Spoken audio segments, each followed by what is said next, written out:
Um, 2015 3.0 Q5. I always thought that shortening the operating range of an OEM strut with a shorter spring reduced the life of the strut. Is the case with the 034? None of our springs, we believe, would reduce the operating life of the shock. The issue is when you really dump the car. So imagine here's a shock body, and inside the shock body is a valve. And that valve moves through hydraulic fluid, which creates a resistance. The resistance directly opposes the movement or energy in the spring uh, to reduce the tendency of a spring to oscillate.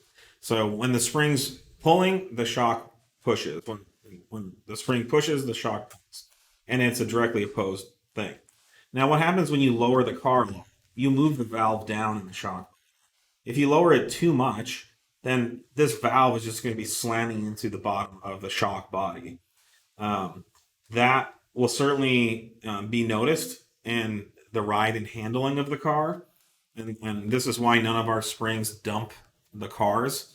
And so what we're doing is we're finding the optimal point of how much can we lower the car and still keep the shock valving in its optimal operating range. Now, granted, we're moving it towards one end of the range, but it's still completely functional and what we would consider optimal. We're not like whacking into bump stops.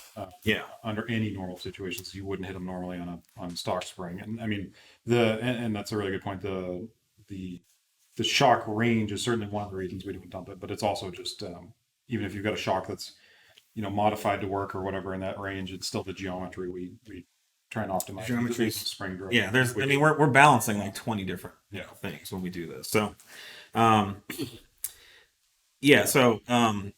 you're not going to see reduced shock life with our springs. Now, you would with other companies and brands that I mean, if you're doing like a multi-inch drop on an S4 or something like that, you're going to be whacking into bump stops and crashing into things much more frequently. Yeah, so you're going to feel, if this is happening to your car, you're going to feel something when you go into a corner and you really load up. Those outside shocks, you're going to just feel kind of almost like this hitching motion, which means that the suspension assembly is trying to compress more and it just can't because you're either down on the bump stops or the shock valve is bottoming out inside the strut housing. And so you'll feel kind of this hitching motion right at the limit of traction versus just loading up and then letting the car, the chassis dynamics do its thing. It's actually really bad for handling and it's very dangerous. But it also can damage, the shock valve. Yeah. The shock valving there is typically an internal bump stop that prevents catastrophic damage.